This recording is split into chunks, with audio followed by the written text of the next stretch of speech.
So I talk a lot about the magic of the tower garden and how it keeps plants cooler in summer and warmer in winter. But I'm going to show you what that looks like practically.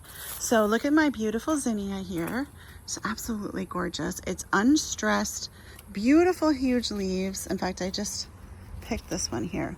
Beautiful, huge leaves. My marigolds, huge leaves. Black-eyed Susans. Look at the black-eyed Susan. Look at that black-eyed Susan. Now let's look at the black-eyed Susan growing in soil. It looks like just like that. Still pretty, but you know, the comparison,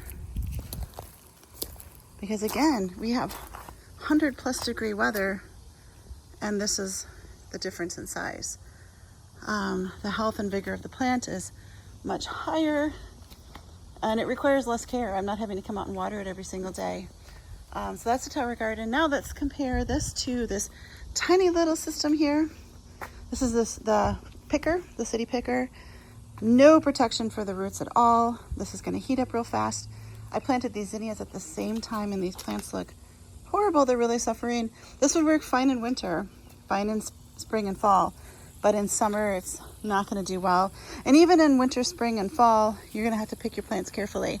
Now let's look at the green stalk, which I do love. The green stalk is great for flowers and herbs, and it does protect the plants better because you do have, again, you have this plastic and you have more soil volume. Now here's the basil. Okay, let's run over to the tower garden. And these are being grown in the same environment. In fact, they're getting fed the same thing. I feed that one tower tonic too. And come over here and bam.